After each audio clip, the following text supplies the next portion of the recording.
이제 오늘 이 모압 평지에서 이제 모세가 마지막 사명을 감당하고 있는데 오늘 이 말씀의 제목이 약속의 땅의 경계라 그렇게 되어 있습니다.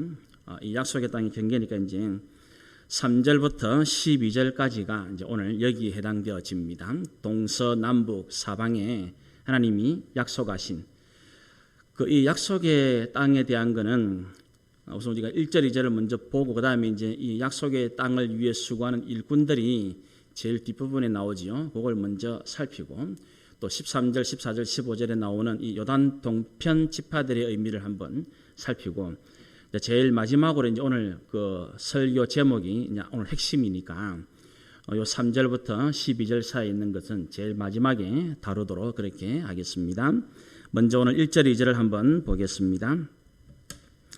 여호와께서 모세에게 말씀하여 이르시되 너는 이스라엘 자손에게 명령하여 요 이스라엘 자손은 출애굽 몇 세대예요? 2세대입니다. 지금 이제 출애굽 2세대에게 명령해서 그들에게 이르라 너희가 가나안 땅에 들어가는 때에 그 땅은 너희의 기업이 될 것이다. 우선 이거는 하나님께서 그 창세기 13장부터 시작되어진 이 아브라함과의 언약에서 근거한 겁니다. 하나님께서 아브라함에게 약속을 하셨고 이제 그 언약이 이 출애굽 기간 이제 이 이스라엘 백성들이 애굽에 간지 400년, 430년 만에 돌아오게 되어지는 것이거든요. 그래서 이제 그 아브라함과의 언약이 성취되어지는 것인데 여기 지금 이제 가나안 땅에 너희가 들어가는 때에 이 말은 들어가게 될 것이다 그 말입니다. 들어가게 될 것인데 그 들어가게 될 것인데 그 땅이 하나님께서 너희에게 주신 기업이 되어야 한다.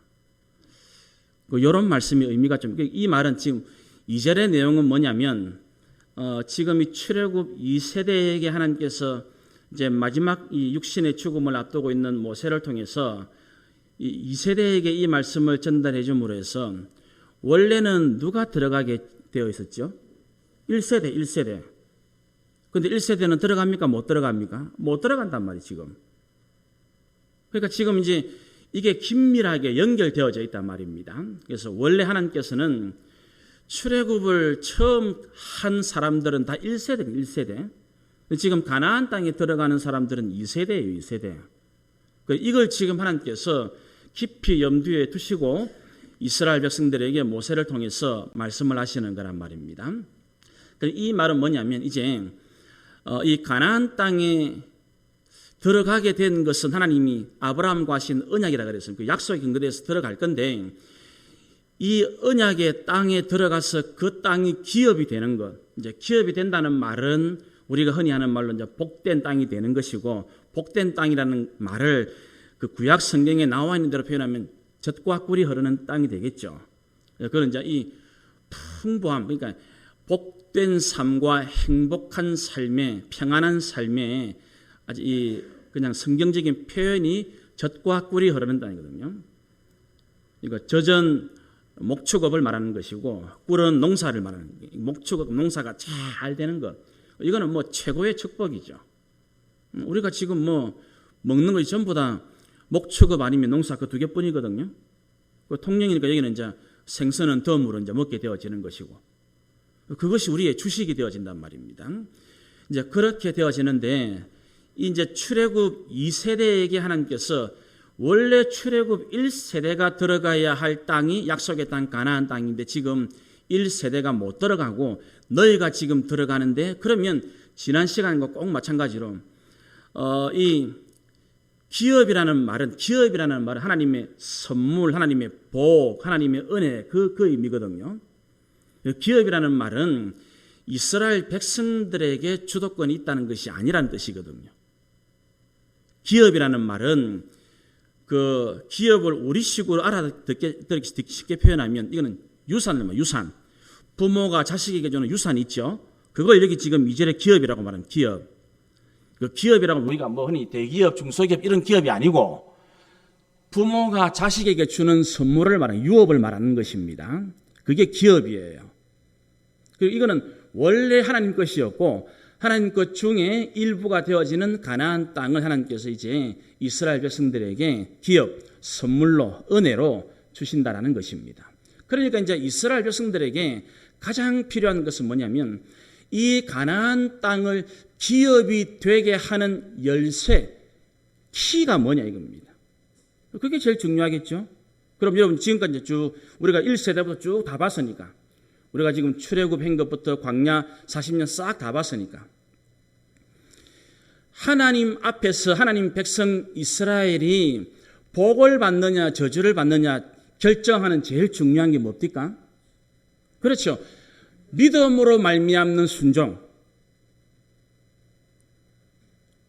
그러니까 하나님을 믿고, 하나님께서 무슨 말씀을 하시죠. 그 말씀을 믿고 그 말씀대로 순종하느냐 안 하느냐, 여기에 이스라엘 백성들이 기업, 하나님의 은혜를, 복을 받느냐 못 받느냐가 달려 있었단 말입니다. 그게 우리 지금까지 쭉 공부한 내용의 핵심이었죠. 핵심.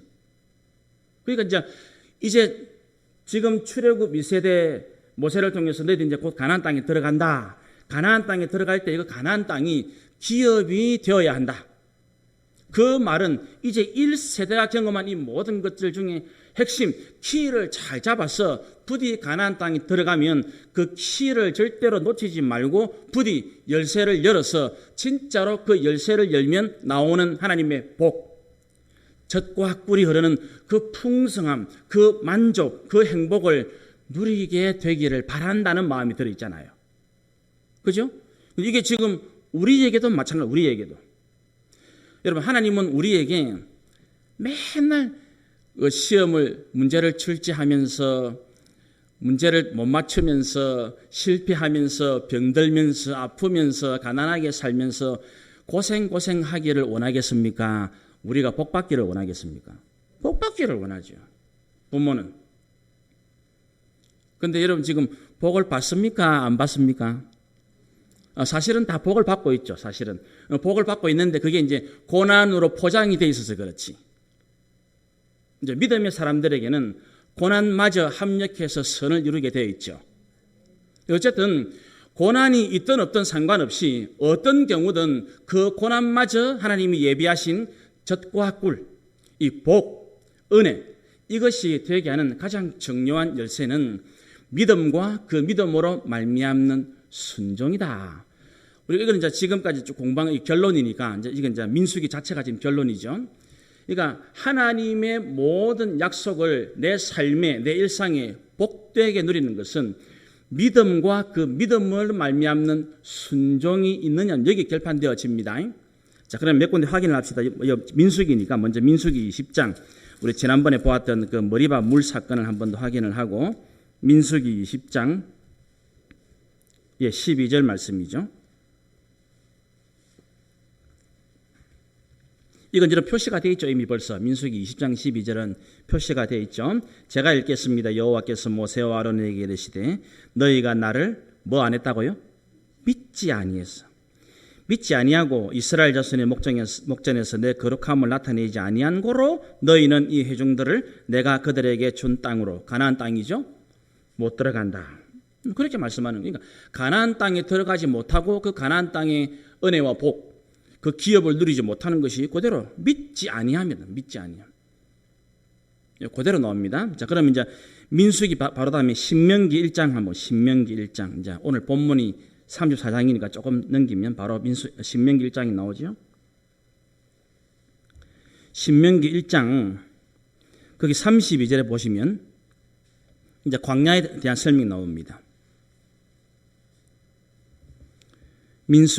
신명기 1장 32절. 31절에 보면 광야에서 이렇게 쭉 설명해 놓고 32 이렇게 나와요. 32절에 이 일에, 그러니까 광야 모든 여정에 너희가 너희 하나님 여호와를 뭐 안 했다고요?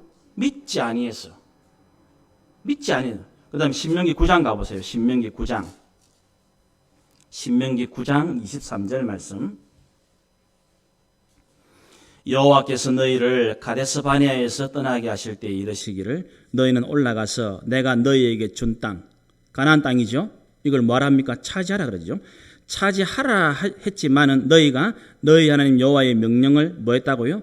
거역하고 믿지 아니하고. 그러면 불신앙과 불순종 같이 나오지 한꺼번에. 그러니까 이제 반대감, 믿음과 순종이죠, 그죠? 그거 딱 정확하게 지금 같이 나오잖아요. 여호와의 명령을 거역하고 불순종하고 그다음에 믿지 아니해서 그 말씀을 듣지 아니했다. 그대로 나오는 거예요. 이 결정타입니다. 우리 시편 78편 한번 가봅시다. 시편 78편. 시편에도 보면 시편을 한번 읽으신 분들 알겠지만 시편에는 제일 많이 나오는 게 출애굽 사건하고 광야 사건이에요. 그 시편의 시인들이 하나님 앞에 기도하는 내용 중에 하나님의 능력을 설명할 때나 자신들의 고난을 호소할 때에 제일 많이 비유로 드는 것이 출애굽하고 광야 사건이거든요. 자, 시편 78편입니다. 그게 먼저 22절 보세요. 그것도 마찬가지입니다. 이 지금 보면 그 앞에 보면 이제 광야에서 14절에 보면 구름 기둥 불 기둥 나오고 15절에 반석에서 물이 나는 다 나오죠. 출애굽 사건 다 나옵니다. 그래놓고 22절에 이렇게 나옵니다. 이는 하나님을 믿지 아니하며 그의 구원을 의지하지 아니해서 가나안 땅에 못 들어간다. 딱 그대로 나옵니다. 또 여러분 그 조금 더 뒤에 지금 78편 그대로 32절도 한번 보세요. 이러함에도 요거 바로 앞에는 지금 메추라기 사건이에요. 메추라기를 쫙 만나 가지고 안 돼서 메추라기도 쫙 이러함에도 그들은 여전히 범죄하여 그의 하나님의 기이한 일들을 믿지 아니하였다. 그래서 그 뒤에 30년 이제 광야 40년을 더 걷게 했다. 그 내용이 그대로 나오는 거예요. 여러분 시편 106편은 지난번에 다 봤죠, 그죠? 시편 106편 여러분 또 한번 확인. 그게 똑같은 말씀이 계속 나와요. 이거는 이제 하나님께서 이제 곧 출애굽해서 1세대 다 죽고 이제 2세대 곧 가나안 땅에 들어갈 건데 그 가나안 땅이 기업이 되게 하는 것, 정말 하나님의 은혜와 복이 되게 하는 이 가장 중요한 것이 무엇인가를 다시 잊지 말라는 것입니다. 그거는 믿음과 믿음으로 말미암는 순종. 이것이야말로 그러니까 이거는 이제 가나안 땅은 저절로 얻는 것이 아니죠, 그죠? 여러분 약속했지만 그 약속의 땅은 저절로 누리는 거 없습니다. 거기서 가나안 족속과 싸워야 되고 그 우상을 몰아내야 되고 죄와 싸워야 되고 하나님의 법으로 세상의 법과 싸워야 돼요. 쉬운 거 아닙니다. 그러니까 여기는 믿음이 없으면 안 되는 거예요. 순종이 없으면 안 되는 거예요. 그런데 이 삶은 바로 오늘 저와 여러분에게도 꼭 마찬가지란 말입니다. 우리가 지금 살고 있는 이 땅이 가나안 땅이잖아요. 지금 저와 여러분이 살아가고 있는 이 땅이 가나안 족속들, 여러분의 삶에는 전부 가나안 족속들이 지금 있죠. 직장에 나가도 사업을 해도 일상의 사회생활해도 학교에 가도 다 마찬가지. 전부 저와 여러분이 살아가고 있는 그 삶의 현장이 가나안 족속들이 다 지금 죽치고 있어요. 거기서 내 삶이 기업이 되게 하는 것, 하나님이 예비하신 그 은혜와 복, 행복과 평안, 이것을 누릴 수 있는 가장 중요한 핵심 열쇠, 그 키가 뭐냐? 내가 믿음으로 말씀 앞에 순종하는 것입니다. 그리할 때에 우리 가정은 젖과 꿀이 흐르는 가정이 되어지는 거예요. 그리할 때 내 직장 생활이 젖과 꿀이 흐르는 직장 생활이 되어지는 거예요. 그거를 말씀하고 있단 말입니다. 그러니까 이제 지금 이제 이 말씀 앞에 우리도 이제 요 2절 말씀 그대로 너희가 지금 가나안 땅에 들어가는 때에 그 땅은 너희의 기업이 될 건데 그리 되고 있느냐 물어본단 말입니다. 지금 우리한테. 그럼 안 되고 있다면 뭐가 문제란 말입니까? 믿음의 문제요? 안 되고 있다면 뭐가 문제란 말입니까? 순종의 문제란 말입니다. 요 두 가지가. 그러면 믿으려면 뭘 믿어야 됩니까? 하나님 말씀이 있어요. 말씀이. 그러니까 날마다 말씀과 기도가 없이는 믿음으로 살아갈 수가 없어요. 왜냐하면 말씀은 하나님과 그분이 하신 말씀에 의해서 믿음으로 반응하는 거예요. 순종도 마찬가지죠. 순종도 뭐가 있어야 됩니까? 하나님의 말씀, 명령이 있어야 이걸 순종하냐는 결정이 되어지는 거니까. 그러니까 저와 여러분이 매일 하루하루 하나님의 말씀을 묵상하는 것이 없으면, 그 말씀 붙들 기도하는 것이 없으면 안 됐지만 참 뼈 빠지게 직장생활 하는데도 하나님이 예비하신 기업의 복은 누리지 못하는 거예요. 나중에 그 볼 겁니다. 그러니까 오늘 이 본문에는 13절, 14절, 15절에 기가 막힌 그 내용이 나오는 거예요. 지금 우리는 명심하셔야 됩니다. 우리는 지금 하나님 말씀하신 가나안 땅에 들어와 있다는 것을 기억하셔야 됩니다. 이 가나안 땅이 기업이 되어야 할 텐데 하나님 말씀하고 있습니다. 그 핵심, 그 키, 그 열쇠가 무엇인가를 알아라고 말씀합니다. 그것이 바로 믿음과 믿음으로 말미암는 순종, 여기에 달렸다는 걸 우리가 먼저 기억을 하시기를 바랍니다. 이제 두 번째는 뒷부분을 먼저 하겠습니다. 이제 이 가나안 땅을 이제 이 차지할 건데, 이 가나안 땅을 경계를 나누는 이 일에 지휘관들을 세우죠. 16절부터 한번 보겠습니다.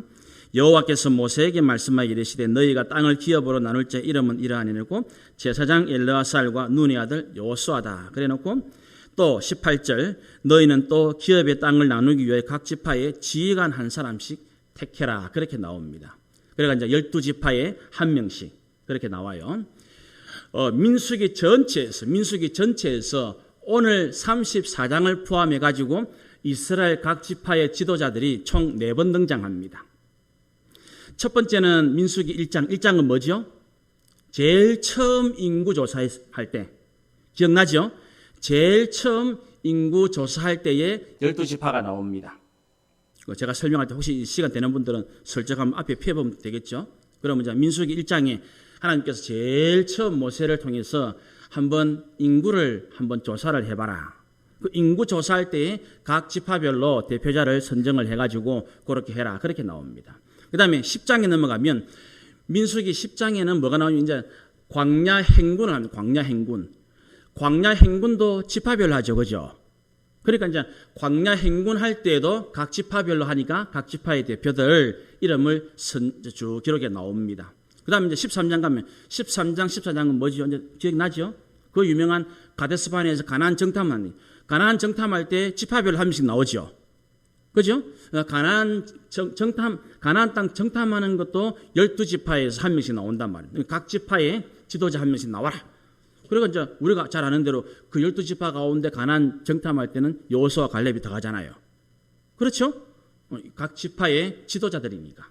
그래서 그렇게 나오고 이제 오늘 본문에 이제 두 번째 가나안 들어갈 때 이제 땅 분배하고 지역 경계를 나눌 때에 각 지파별로 한 명씩 그렇게 해가지고 12지파에 12명의 이름이 등장하게 되어집니다.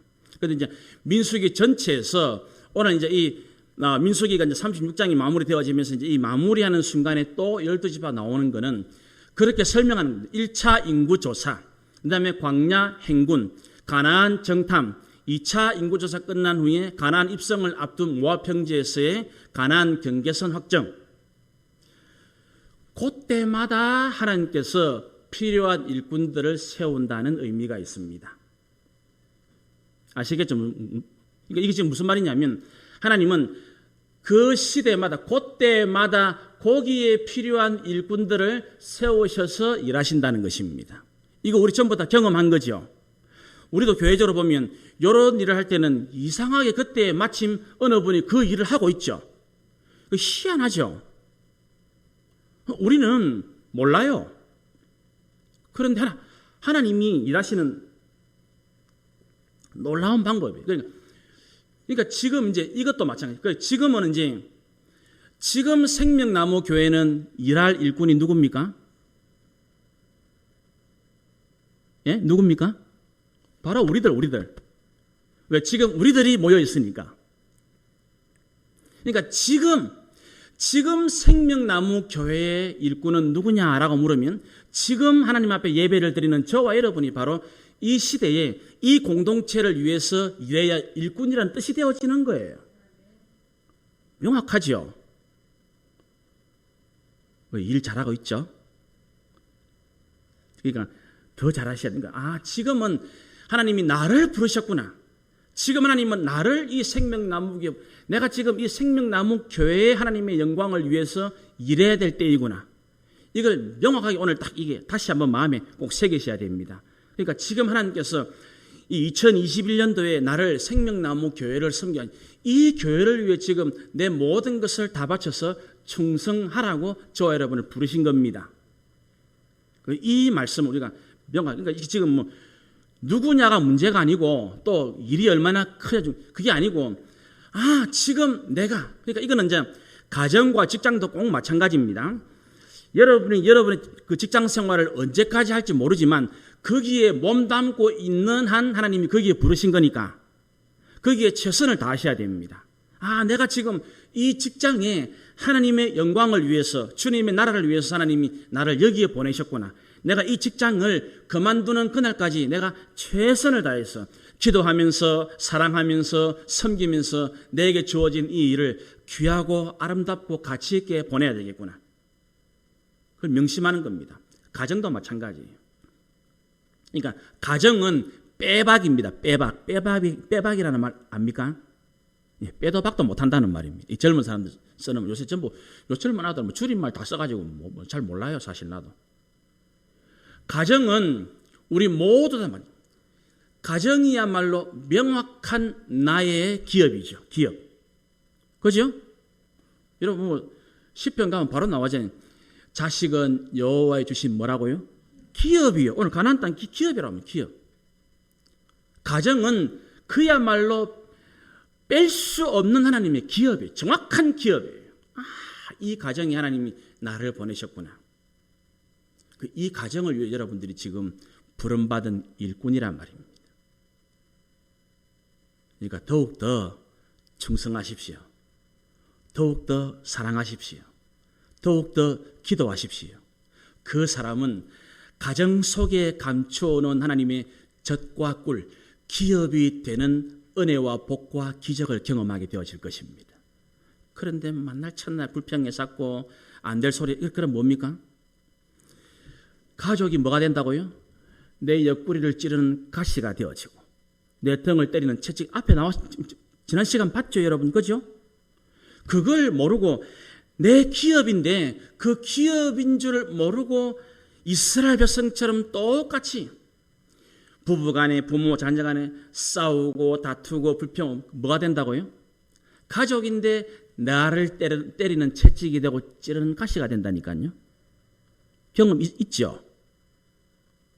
이제는 이제 그거를 기업으로 믿고 바꾸라는 말이에요. 가정은 틀림없는 여러분에게 주신 하나님의 기업입니다. 그 안에는 하나님의 젖과 꿀이 감추어져 있습니다. 그러면 뭐로 이걸 여러분들이 취하겠습니까? 틀림없죠. 믿음과 순종으로. 내 가정도 믿음과 순종, 사랑과 헌신과 섬김과 희생으로 나아갈 때 그 내 가족들 속에 감춰져 있는 하나님의 놀라운 그 풍성한 복을 누리게 되어질 거란 말입니다. 이게 얼마나 기가 막힌 말씀이에요. 그 놀라운 표현이에요. 이제 이런 것들을 잘 균형 있게 보게 하는 것이 이제 여러분 13절, 14절, 15절에 보면 어떤 말씀이 나오는가 한번 볼까요? 13절 모세가 이스라엘 자손에게 명령하여 이르되 이는 너희가 제비 뽑아 받을 땅이라. 가나안 땅을 말하죠. 가나안 땅입니다. 가나안 땅을 제비 뽑은. 그런데 뭐라고 말하냐면 여호와께서 이것을 몇 지파에게 줬다 합니까? 원래 몇 지파죠? 12지파죠. 그런데 지금 가나안 땅은 제비를 뽑아서 받을 땅은 가나안 땅이죠. 그죠? 가나안 땅입니다. 가나안 땅을 12지파에게 줘야 되는데 9지파 반쪽에게 주라고 명령하셨다. 그래 놓고는 14절에 이는 르우벤 자손의 지파, 갓 자손의 지파 함께 그들의 조상의 가문에 따라 기업을 받을 것이고 또 므낫세 중에 절반도 기업을 받았는데 이 14절에 나오는 두 지파 반, 르우벤 갓 지파하고 므낫세 반 지파, 이 사람들은 15절에 이 두 지파와 그 반 지파, 두 지파는 르우벤 갓이고 반 지파는 므낫세 절반을 이야기하는 겁니다. 그 므낫세 절반은 여리고 맞은편 요단 건너편 곧 해돋는 쪽에서 그들의 기업을 받을 것이다. 우리 지난번에 봤죠? 32장에 나왔었죠. 그러니까 요단 동편에 있는 두 지파 반이 차지하고 있는 땅은 약속의 땅이 맞습니까? 아닙니까? 아니라는 말이에요. 약속의 땅은 가나안 땅입니다. 자, 그러면 이 두 지파 반, 르우벤 갓 지파하고 므낫세 절반 지파는 무엇 때문에 이 요단 동편을 달라고 했습니까? 순전히 자기들의 인간적인 시선 때문이었죠. 32장 가서 확인해 봅시다. 자, 32장 1절부터 한번 보겠습니다. 제가 읽겠습니다. 르우벤 자손과 갓 자손은 심히 많은 가축들을 가졌더라. 이래 놓고는 그들이 야셀 땅과 길르아 땅, 요단 동쪽을 말합니다. 그죠? 요단 동쪽을 보니까 그곳은 목축할 만한 장소인지라. 갓 자손과 르우벤 자손이 와서 모세와 제사장 엘르아살과 회중 지휘관들에게 말하여 이르되 아다롯과 디본과 야셀과 니므라와 에스본과 엘르알레와 스밤과 너보와 본 곧 여호와께서 이스라엘 회중 앞에 쳐서 멸하신 땅은 목축할 만한 장소고 당신의 종들 자기들 지파를 말합니다. 가축이 있나이다. 그래 놓고는 5절에 또 이르되 우리가 만일 당신에게 은혜를 입었으면 이 땅을 당신의 종들에게 소유로 주시고 우리에게 요단강을 건너게 해달랍니까? 안 건너게? 건너지 않도록. 약속의 땅은 요단강 건너에 있잖아요. 이게 이제 중요한 겁니다. 제가 지난주에 우리 재직회 할 때 제가 그 안건 나온 걸 가지고 제가 기도를 하는데 기도 3가지 이야기인데 그 중에 첫 번째가 있죠. 이게 하나님이 원하셔서 하나님이 필요하셔서 하는 일이면 반드시 되게 해주시되 사람이 필요해서 원하는 것이면 절대로 안 되도록 막아주셔야 됩니다. 이게 내가 첫 번째 기도 제목이 여러분 말씀드렸죠. 이런 거는 너무 중요한 거기 때문에 비록 저의 기도 제목이지만 여러분들이 같이 기도하셔야 됩니다. 지금 두 지파 반이 봐두었던 요단 동편은 누구의 필요? 하나님의 필요입니까? 자기들 필요입니까? 자기들 필요라. 자기들 필요. 자기들 필요임에도 불구하고 거기는 우리가 잘 아는데도 이 길르아 땅은 굉장히 목축하기 좋아요. 실제로 지금도 굉장히 좋은 땅입니다. 목축하기에는 거기는 목축을 해서 먹고 살기는 부유하게 지내기는 괜찮아요. 그런데 거기는 약속의 땅이 아닙니다. 그 말은 뭐냐면 반대로 그들이 자기들이 세상 사람들하고 여러분 요단 동쪽에는 어느 지파인지 어느 족속들인지 기억납니까? 모압, 암몬, 에돔 족속들입니다. 전부 이스라엘 전쟁했던 사람들입니다. 나중에 얼마나 큰 애를 먹는지 몰라요. 이 두 지파 반이. 우리 이제 민수기 끝나면 이제 신명기는 민수기랑 비슷한 내용이라서 제가 설교를 이제 안 하고 여호수아서로 바로 넘어갈 겁니다. 여호수아 사사기를 한번 보십시오. 그러니까 지금 이게 무슨 말이냐면 가나안 땅은 아까 제가 말씀드린 저절로 얻지 못합니다. 가나안 족속 그 원주민과 싸워야 되고 그들의 우상을 제거해야 되고 하나님의 법으로 그 세상의 법을 물리쳐야 되고 너무나 힘듭니다. 요단 동쪽은 의외로 풍족한 목축지가 있습니다. 여러분은 어떤 삶을 원하십니까?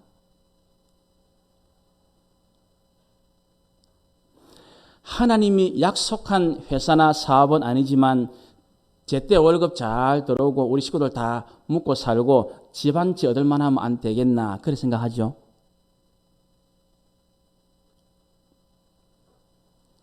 결정적으로 요단 동편에 있는 두 지파 반은 뭘 경험하지 못할까요? 하나님의 은혜를 못 누리는 거지. 먹고는 살지. 그죠? 먹고는 사는데 그 먹고 사는 삶이 하나님의 약속하고 아무 상관이 없는 거예요.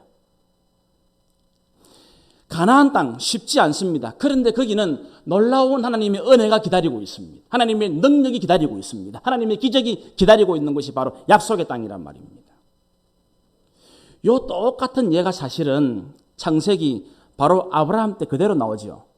여러분 창세기 13장에 이제 아브라함과 그 조카 롯이 같이 있던 그 많아지 가지고 헤어질 수밖에 없는 상황 기억납니까? 한번 봅시다. 창세기 13장 한번 가봅시다.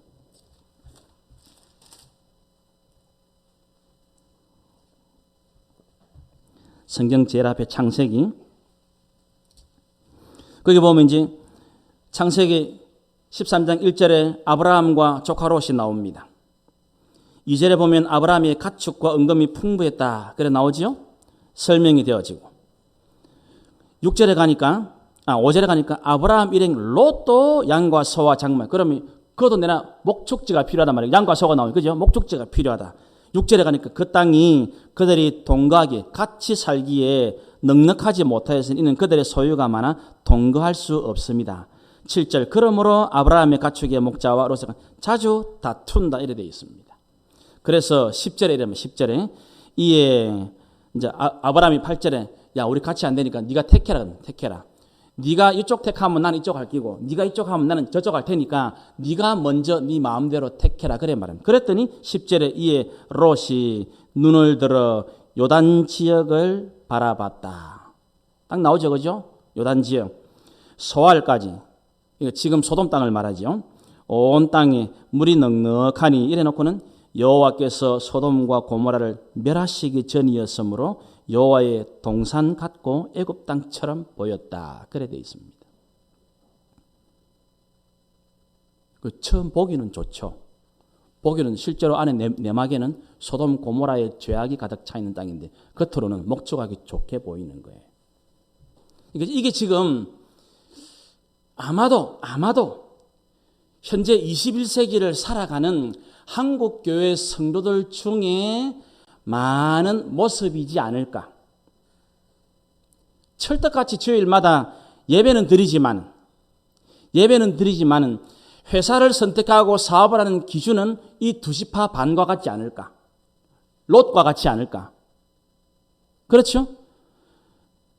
제가 여러분 지난주에 수요일 설교할 때 그 창고등학교 기준 10가지 보여준 기억합니까? 여러분 그래 하겠습니까? 못하잖아요.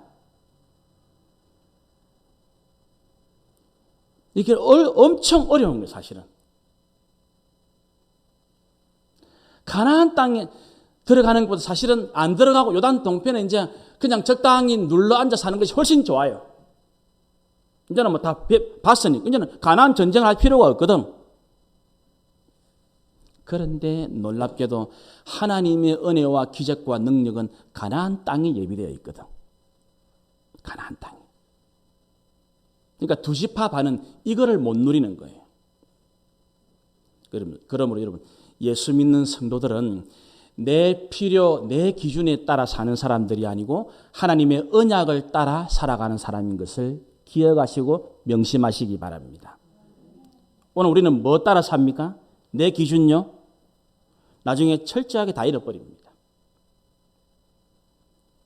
이것이 이제 우리에게 주시는 가장 중요한 말씀 가운데 하나입니다. 그래서 이제 하나님께서 이 13절, 14절, 15절에 두지파 반을 말씀하시면 두지파 반이 목축하기 좋은 땅이잖아요. 거기는 언약의 땅이 아니라는 것입니다. 먹고 살 수 있습니다. 풍성할 수 있습니다. 그런데 하나님의 은혜는 전혀 경험하지 못하게 되어질 것입니다. 분명하죠. 하나님의 은혜는 항상 쉽지 않은 말씀 순종의 길에 들어온 자만이 누리고 경험하게 되어집니다. 하나님의 신비로운 인도하심과 기적과 능력은 하나님을 따라가는 사람들만이 경험하게 되어진다니까요. 그래서 우리가 이런 것들을 마음에 잘 새기면서 나는 지금 어떤 기준을 따라 살아가고 있는가. 두지파 반처럼 내 보기에 괜찮은 것을 선택하느냐. 아니면 비록 쉽지 않은 가나안 땅의 삶이지만 하나님의 언약을 따라 사는 사람이 될 것이냐. 이것을 결정해야 한다는 것입니다. 자, 그럼 오늘 설교 제목의 핵심이 되어지는 이 가나안 땅 경계선 3절부터 보겠습니다. 오늘 본문 3절에 보면 이제 남쪽 경계가 나옵니다.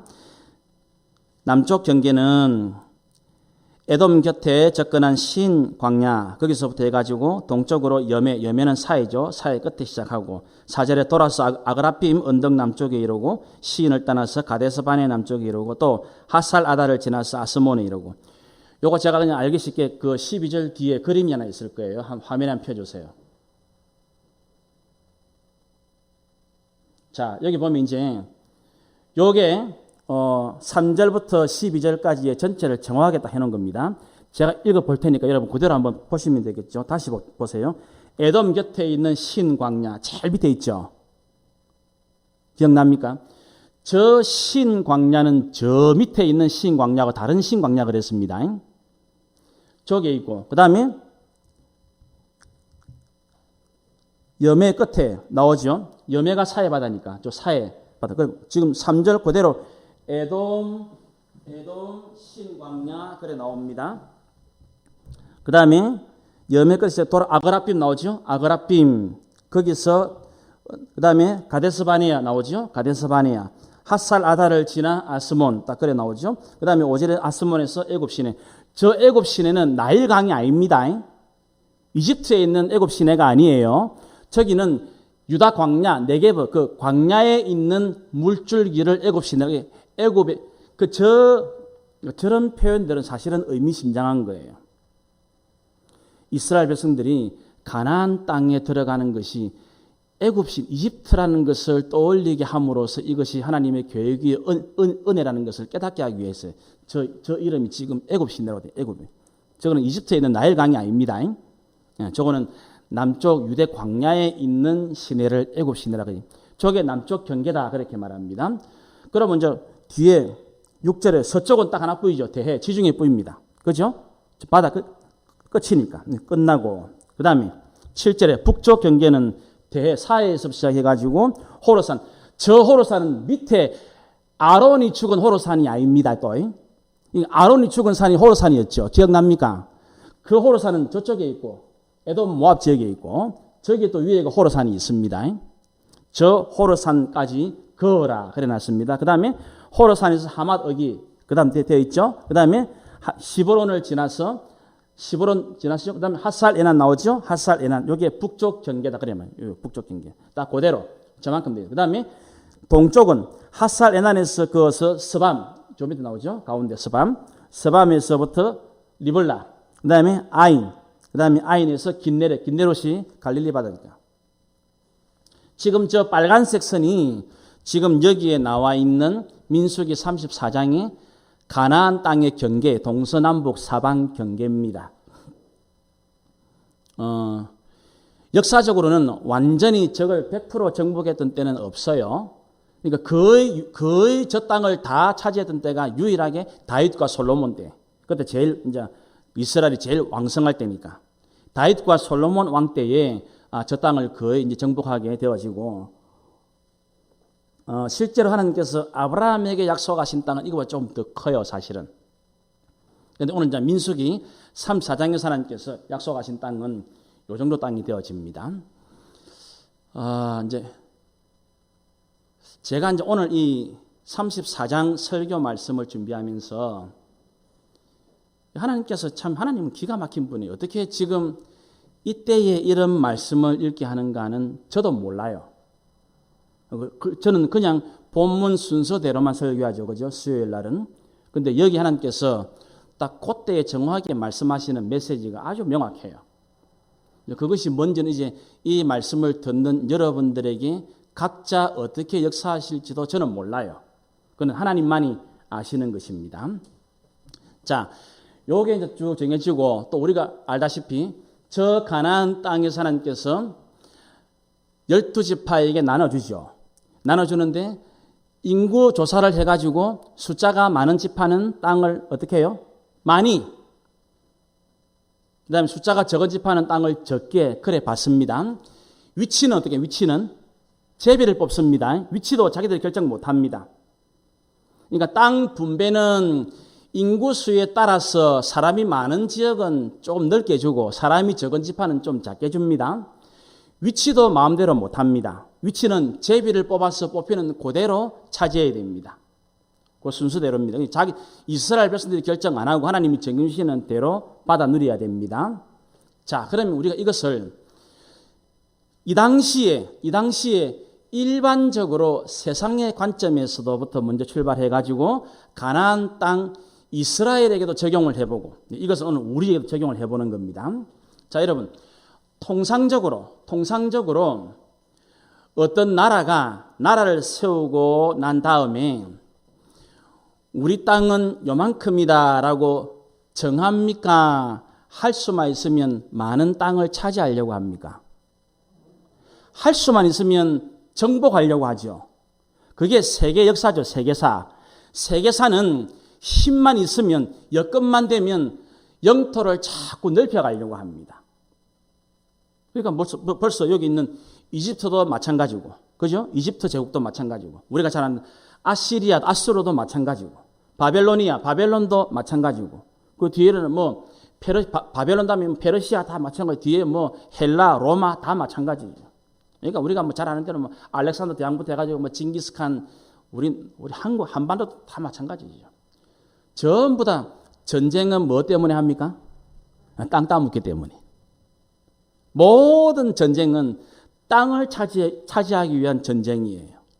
그런데 하나님은 이상하고 특이하게 지금 저 땅은 사실 우리 한국으로, 한반도만 해도, 한반도로 치면은 10분의 1밖에 안 돼요. 크기가. 지금 실제 저 땅을 우리나라 딱 내면 경상남북도 합친 것밖에 안 돼요. 사이즈가. 큽니까? 작습니까? 택도 아니죠. 그런데 하나님은 그거를 12지파에게 딱 정하시고 절대로, 우리 앞에 쭉 봤지만 절대로 매매 못하게 합니다. 만일에 어떤 변화가 생겼더라도, 땅에 경계선에 변화가 생겼더라도 50년만 되면 뭐 하게 합니까? 원래대로 돌아가게 합니다. 희년제도, 기억나시죠? 희년제도. 50년 딱 지나면 처음부터 다시 그대로 해야 됩니다. 여러분 한번 물어봅시다. 하나님은 하나님으로서 얼마든지 자기 백성 이스라엘 그 나라에 세계에서 제일 넓은 땅을 줄 수 있습니까? 없습니까? 있지요. 또 이렇게 주더라도 우리가 보기에 정상남북도 말고 중국이나 러시아나 캐나다나 미국 정도쯤 땅을 정해가지고 여기서 좀 충분하게, 어느 지파 가든지 충분하게 엄청 한 지파마다 충분한 땅을 주면서 이만하면 불만이 없도록 할 수 있습니까? 없습니까? 할 수 있단 말입니다. 또 실제로 하나님은 더 넓은 땅, 더 많은 땅을 이스라엘 백성들에게 줬다는 소문이 난다면 하나님도 사실은 존경을 더 받겠지요. 더 높아질 거 아닙니까? 이웃 나라, 이웃 국민들이 볼 때 그렇게 생각 안 하겠습니까? 이야, 저 여호와라는 신이 이스라엘에게 이런 땅을 줬단다, 야. 그러면 하나님도 높아질 거 아닙니까? 그런데 왜 하나님은 이렇게 하실까요? 별로 좋지도 않은 땅을 별로 많지도 않게 그것도 딱 경계를 그어가지고, 여러분 그러면 상상을 또 더 해보세요. 만약에 하나님이 경계를 안 정해 주었더라면 이스라엘 12지파의 삶이 어떻게 변했을까요? 서로 좋은 땅 차지하려고 전쟁했을까요? 틀림없단 말입니다. 기억나겠죠? 그죠? 알 수 있게, 이거는 여러분 상식이잖아요. 하나님이 만약에 12지파의 경계를 그렇게 안 정해줬더라면 이스라엘 12지파들은 틀림없이 자기들 보기에 더 좋은 땅을 차지하려고 같은 이스라엘 지파끼리 싸웠을 것이라. 희한하죠. 사람은 그렇게 될 수밖에 없어요. 너무너무 중요한 것입니다. 그러면 우리가 이것을 잘 묵상을 해보면 하나님은 뭘 제일 염려할까요? 뭘? 바로 그 땅에 대한 인간의 욕심, 탐욕. 지금도 이게 펄펄 끓고 있는데 전 세계, 특히 전 세계에서 한국 사람들이 부동산 거라면 난리를 치는데, 그래서 하나님이 이 가나안 땅의 경계선을 그으신 것은 너무나 의미심장한 사건입니다. 이거는 오늘 우리의 마음의 땅에 욕망의 경계선을 끊는 일입니다. 그래서 하나님께는 어느 지파가 어느 만큼 좋은 땅, 넓은 땅을 차지하는가는 의미가 없습니다. 아까 우리가 처음 시작할 때 핵심은 뭐라고요? 하나님을 믿고 그 말씀에 순종하는 거였죠. 그래서 어느 지파가 어느 땅에 있든지 하나님 말씀을 믿고 그 말씀에 순종하기만 하면 그 지파가 있는 땅은 어떤 땅이 된다고요? 젖과 꿀이 흐르는 기업이 되어진다고요. 그래서 하나님이 경계를 정하신 것은 뭐냐면 하나님은 다른 이집트나 아시리아나 바벨론이나 헬라나 로마처럼 페르시아처럼 하나님은 이스라엘이 큰 땅을 차지하는 제국이 되는 것을 원하지 않으신다는 것입니다. 하나님은 그야말로 이스라엘이 하나님을 믿고 말씀에 순종함으로 그 가나안 땅 안에 감추어져 있는 하나님의 나라를 건설하기를 원하신단 말입니다. 이 하나님의 관심은 교회가 건물이 장소나 공간이 크냐 작으냐 하나님께는 의미가 없어요. 하나님은 그 교회 공동체가 어디에 있든지 간에 그 공동체가 크든지 간에 작든지 간에 거기가 평야든지 간에 거기가 골짜기든지 간에 상관이 없습니다. 그 교회 형편이 물질이 많나 물질이 적냐 하나님께는 의미가 없습니다. 하나님 앞에 제일 중요한 건 이 교회 성도들이 하나님을 주인으로 삼고, 지난주일 오전 설교가 성령과 교회였습니다. 기억하시죠? 하나님을 주인으로 삼고 그 하나님만 우리의 언약 공동체의 주인으로 철떡같이 믿고 살아가면 그 교회가 있는 곳이 환경이 어떤지 간에 그 안에서 세상은 줄 수도 없고 세상은 경험할 수도 없는 하나님의 나라를 이루고 경험하게 만드실 거라는 것입니다. 그게 핵심이에요. 하나님은 그거를 원하셨기 때문에 이스라엘 백성들이 들어갈 가나안 땅에 동서남북 사방에 경계를 그으시고 12지파 땅을 할당해 주시고, 그거는 숫자에 따라, 그러나 위치는 선택 못하도록 제비를 뽑아서 누가 광야에 가고 누가 평지에 가고 모릅니다. 그러나 분명한 것은 뭡니까? 어느 지파가 넓은 곳 좋은 땅에 갈지 어느 지파가 좁은 곳 험지에 갈지 아무도 모르지만은 그곳이 어디든지 간에 많든지 적든지 간에 넓든지 좁든지 간에 하나님을 믿고 하나님 말씀대로 순종하는 장소이고 사람이기만 하면 거기는 젖과 꿀이 흐르는 예배 공동체가 되어진다는 것입니다. 이게 오늘 하나님께서 우리에게 주시고자 하는 제일 중요한 핵심입니다. 그러니까 이제 우리 나중에 보면 나오겠지만 여호수아서에 가면 이제 드디어 갈렙이 그 이야기 하죠. 갈렙이 달라한 땅이 어디입니까? 평지입니까? 아니잖아요. 이 산지를 내게 주소서. 산지입니다. 험한 데입니다. 그런데 그는 하나님을 믿고 나아갑니다. 그리고 어찌 됩니까? 거기에 있는 가나안 족속을 이기고 하나님의 영광을 누리게 되어진단 말입니다. 그거예요. 그래서 결국은 오늘 설교 말씀은 예수님이 태어나시던 2000년 전 그가 태어나신 곳은 유대 땅이었습니다. 그렇죠? 형식적으로는 이스라엘 땅이지만 실제적으로는 로마가 다스리는 땅이었습니다. 거기서 예수님은 이스라엘 제국을 건설하시지 않으셨습니다. 예수님은 로마를 정복해서 로마 제국에 새로운 자신의 이름을 걸지 않으셨습니다. 예수님은 단 한 번도 제자들에게 넓은 땅에 대한 꿈을 말씀하신 적이 없습니다. 좋은 환경에 대한 꿈을 말씀하신 적이 없습니다. 예수님은 제자들에게 단 하나, 하나님 나라의 꿈을 말씀했습니다. 그 하나님 나라는 어떻게 이루어집니까? 자기를 부인함으로. 오른쪽 뺨을 맞았을 때에 왼쪽 뺨을 내어줌으로. 겉옷을 달라는 사람한테 속옷까지 내어줌으로써 아무도 하지 않으려고 하는 그 일에, 그 힘들고 땀 뻘뻘 나는 그 일을 자원해서 뛰어들어가지고 희생하고 헌신하는 거기에 하나님의 나라가 임할 것이라고 말씀하셨습니다. 내가 비록 주와 선생이 되었지만 그 주와 선생인 자가 발 씻는 자리에 무릎을 꿇고 앉은 그 자리에 하나님의 나라가 임하게 되어질 것이라고 손수 모범을 보여주었습니다. 십자가에 자기 생명을 바치심으로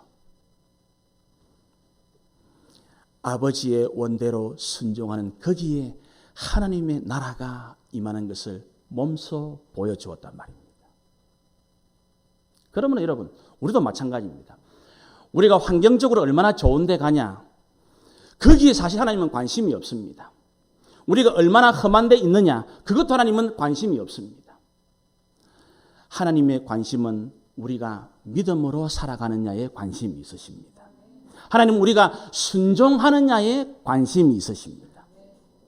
그러므로 우리는 먼저 이곳이 하나님의 언약이 있느냐 없느냐를 살펴야 됩니다. 가나안 땅은 하나님의 언약의 땅입니다. 요단강 동쪽 두 지파 반은 그들이 살기는 살겠지만 그건 약속하신 곳이 아닙니다. 명확해야 됩니다.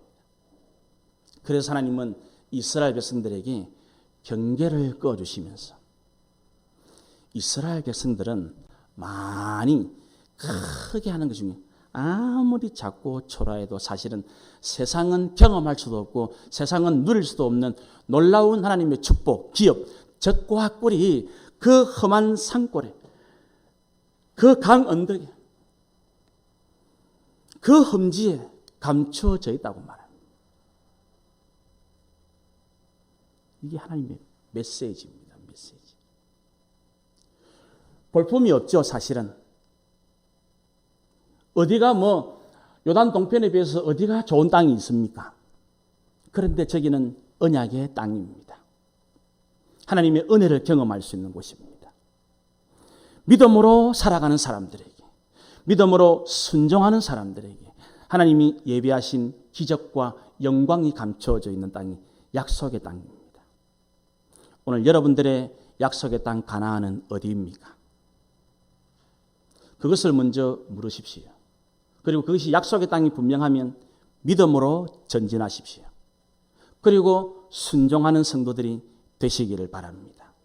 하나님은 우리가 이 세상에서 건강하고 부유하게 오래 사는 것보다 관심이 더 있는 것이 있다니까요. 그것은 우리가 믿음으로 사는 거예요. 여러분 히브리 11장 기억하시죠? 히브리 11장에 나오는 영웅들은 전부 어떻게 살았다고요? 믿음으로. 믿음으로, 믿음으로, 믿음으로. 믿음으로 사는 사람들이. 믿음은 곧 순종과 동의입니다. 사랑하는 성도 여러분, 이것이 하나님의 약속의 땅을 향한 경계선임을 우리가 마음에 잘 새기셔서 정말로 여러분의 가정이 가나안 땅임을 기억하십시오. 여러분의 직장과 일터가 가나안 땅임을 잊지 마십시오. 핵심은 믿음이고 순종입니다. 이걸 꼭 붙잡으셔야 됩니다. 그 안에 하나님의 기업이 감추어져 있습니다. 젖과 꿀이 흐르도록 하나님이 만들어 놨습니다. 믿는 자에게, 순종하는 자에게 그것이 이제 드러날 겁니다. 이 하나님의 기업, 이 복 반드시 믿음과 순종으로 누리는 저와 여러분 되시기를 주님의 이름으로 축원합니다.